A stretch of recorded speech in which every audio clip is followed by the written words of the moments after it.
үлкен жауапкершілікті сезініп, той бола ма, болмай ма, енді барлығын өзінен сұрау үшін Ізбасар мырза, өзіңізді ортаға шақырсақ келсеңіз.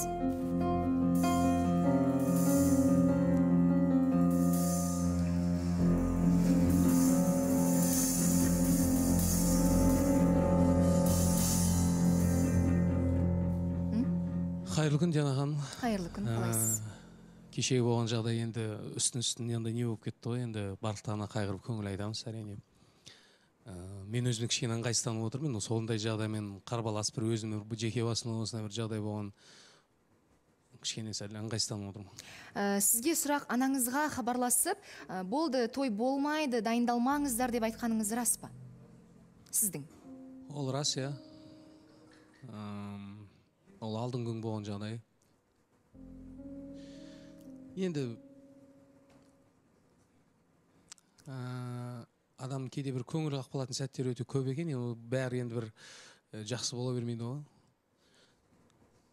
Ұрыс бір майда-шүйде нәрседен шығып кетті. Мен енді бірақ енді кеше енді өсіп стористерге бір объявлять етіп қойғандарымды кішкене кейіннен бір күннен кейін бір ашуым басылғаннан кейін кішкене не үшін салдым деп те ойланып қалдым. Бірақ оның бір себептері Әсел өзінің стористеріне бір нелер жарайлап қойғаннан кейін мен бір одан сайын ызам кетті, шыны керек. Бірінші Әсел демек айтып бастады, я ашып.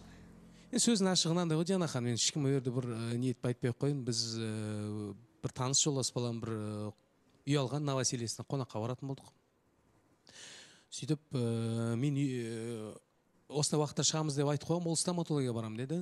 Стоматологиядан жылдам шығам деді. Онда жылдам шығатын болса, онда жарайды барып кел дегендей қылдым. Сөйтіп, ол стоматологиядан үшін кеш шықты ғой. Әнімен, ұрыс содан басталды. Неғып, ондай болатын болса, онда ертең бара самадым ба деген сияқты.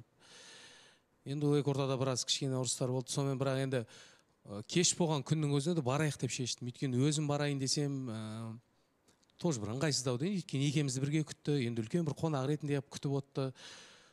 Соң жолда бара жатқан кезде ошым ұрыс болды, жолдан қалды. Оның сөздің бірі енді. Бірақ сіздердікі бір төбелеске жеткендей болды бейне бір. Өйткені сіз өзіңіз сурет жүктедіңіз, оң қолыңыз ба, сол қолыңыз ба, Әселдің тырнаған жерлері? Бұлай болды, Диана ханым, ол жолда кетіп бара жатып, енді сөздің ашығы, тағы сөзге келе жатқан кезде, ұзақ отырып, достарыңмен анау-мынау деген сияқты әңгімелер болып жататын болса, онда мен кете берем, отырмайым деген сияқты әңгіме болып келтірді. Оған не ұнамай қалды сонда, Әселге? Ұнамайған, Диана ханым, келе жатқан кезде ұрысып келе жатырмыз ғой. Мен енді особен қатты ұрысып нетіп жатқан жоқ. Мен артық сөйлеген кездерімде бар, бірақ мен ол енді бір өзіміз бірге қонаққа баратқаннан қойшы ашуым басып келеттім, ешқандай сөйлемей болды. Бір кезде өзі бастап қалды да, содан кейін мен онда барғаннан кейін қазір отырыс бір андай не болатын болса, онда мен кете берем, маңдайымдай деген сияқты әңгімеңізді сол кезде уже мен жыным келе бастады. Енді ол үлкен қонақ ретінде шақырып жатыр. Ол жерде отырып мен бір тоз сөйлеп, күлімсіреп отырсам, ол бұртиып отқан маған да ұнамайды ғой, деді Диана ханым. Содан онда жолдан түсіп қалды енді. Онда жолдан түсіп қал, үйге кете бер. Мен өзім барамын, не істеймін дедім. Өйткені шақырып қойған жер кешігіп баратырмыз деген сияқты. Сөйтіп түсіп қалды жолдан. Мен жолдан түсіп қалып, мен кетіп барып, енді сол қонақтар үйге барып, олар енді Әсел қайда деп сұрағаннан кейін ыңғайсыздандым, шыны керек, Диана ханым. Үйде қалып қалды енді, бір шаруалармен деп айтасың ғой енді. Сөйтсем сәлден кейін стористер салып, менің артым ашылып қалған бар ма деген. Мынау не жағдай? Сен жаңа жолда келе жатыр екенсіңдер, бірге жолдан қақапты ғой дегенде. Сонымен кішкене қонақтардан да ыңғайсыз болып қалды. Бір өтірік айтып қалған болып қалды енді, шыны керек. Содан кейін көңіл жоқ, Диана ханым, шыны керек. Көңіл жоқ болып қонақтармен отырдым. Сонымен енді таң ата қарай сөйлесіп неткенімізде сен қыдырып жүрсің, бүйтіп жүрсің деген нәрсе басталды қайттан. Мен ойлаймын, енді көп еркектер енді еркекті ұстай алмайсың ғой, Диана ханым, еркек кетем десе кетеді. Баяғы сол әдет, сен шөп салып жүрсің, кеш келесің, кеш кеттің, неғып түнмен отырдың деген сияқты әңгіме. Ал ол жерде өзіміз барлық бала шағасы нелермен ертең демалыс екен ақыр деп олар ұзағынан отырған сәтіміз болған ғой. Сонымен іштей ойланды мен, жаңа мына жағдайдың бәрі содан кейін болды. Енді ят екен көрсеткен, Диана ханым. Бірақ бұл нәрсені мен кеше салғаным, мен қатты заланып кеттім. как будто мен бір көшеде далада қалдырып кетіп, мен бір көзіне шөп салып, сондай бір жағдай болды. Енді халыққа бір сәт түсінікті болсын дедім де, сөйтіп бір салған кезім болған. Кейіннен кейін өкініп қалдым, ашуым басылғаннан кейін. Енді бар ойы, оның да ашу басылды, Диана ханым. Негізінде ашу басылған. Былай екеуміз сөйлескенбіз, бірақ менің жүрегімде қалып кеткен нәрсе сол жерде өте көп болды, сол моменттегілер. Мен мамамен сөйлестім, үйдегілер звондады. Одан кейін анам ұрсып берді маған. Осы қызды алсаң да аласың, ұнаса да аласың, ұнамаса да аласың деген сияқты. Енді білесіз ғой енді. Одан кейін енді екеуінің арасында не әңгіме болғанын мен білмеймін, Диана. Екеуі өзара сөйлесті. Иә, анаммен сөйлескен. Мама мен түсіндіріп айтқан ғой, мен мінезім бұрыннан қандай екенін айтқан, осындай деген сияқты. Енді әселінден былай енді мамамен жақсы сөйлескен несі бар. Бірақ менің өзім кішкене жүрегімде сәл андай не қалып кетті да, сол бір момент бір. Кешеден бері енді сол жолдас балалармен отырып, бір күн тағы да енді көңілімді аулап солармен неттім болды. Бүгін енді студияға келген тұрмын ғой. Бірақ бүгін әсел келмеді. Демек сіздер сөйлеспедіңіздер ме әлі? Тек WhatsApp желісі арқылы ғана сөйлестік болды, былай звонокпен сөйлескен жоқ. Өйткені бізге мүлдем із-түссіз жауап бермейді, көтермейді. Кем дегенде себебін білу үшін келе ме, келмей ме, жалпы не ойлаған ойы бар? Мен сол бір нелерде іштей өзім ойландым, тойды тоқтатып. Енді Диана ханым шыны керек, оның сөзін ашығына енді күнінде белгілеп қойдық қой.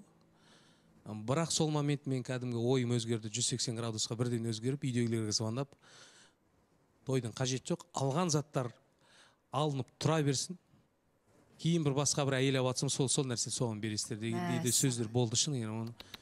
Бұны ашумен айтылған нәрсе. Ал егер сіздің осы сөздеріңізден кейін енді анаңызға да айтқан екенсіз, я болды, той болмайды, дайындықты доғарыңыздар, мен үйленбеймін деп.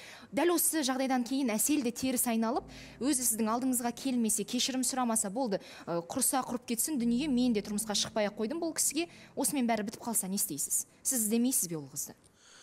Енді ол моментте бәрі ашу ғой, Диана ханым. Ол да айтты, болды, тоқтаса тоқтасын, осы жерден тоқтасақ тоқтатайық деген сияқты ол да айтқан. Мен де айттым, онда болды, осылай қылайық. Жаңағы мен кейін енді қатты жағымын, мына жағдайдан кейін енді өзім ойыма кішкене сәл нелер келді, кейін мен қалай өмір сүремін, бұл қалай болады екен деген сияқты енді көптеген ойлар келеді ғой.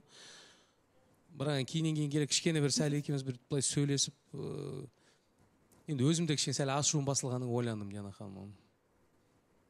Мына жақтан ағамыз звондап, жеңгеміз звондап, одан Альмирамен сөйлестім мына жағынан, өзіміз редакторлар. Сонда әселдікі бұл шектен тыс еркелік пе сізге дегені? Сізді тырнағаны, басқасы, әлде бұл жерде әсел ренжитіндей, әсел ашуланатындай бір нәрсе орын алды ма? Біз білмейді. Ашуланатындай, қараңыз, мен бұлай айтар едім де, көбінесе тек айтып та жеткізе алмаймын шыны керек, Диана ханым. Анандай былай қарап отырсаң, сәл ұрыс кезінде біз ана постоянно айтамыз ғой, еркек бір сат жоғары болу керек деп. Менде мелкий қателіктер өте көп, Диана ханым, бірақ мен анау еркекше қателіктер ғой, мысалы, қойса болды, алса қоя сал, бүйте сал деген нәрсені қыз баласы соны істей салса болады да, мысалы. Ол қандай не болса да еркек тыңдау керек те бәрі.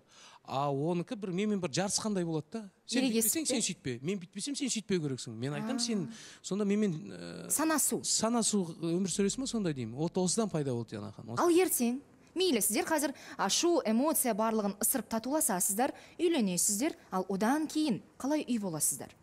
Кез келген осындай ашуда сіздің ашуыңыз біраз жерге дейін барады. Әселдің мінезі де біраз жерге дейін барады, оны сіз де білесіз.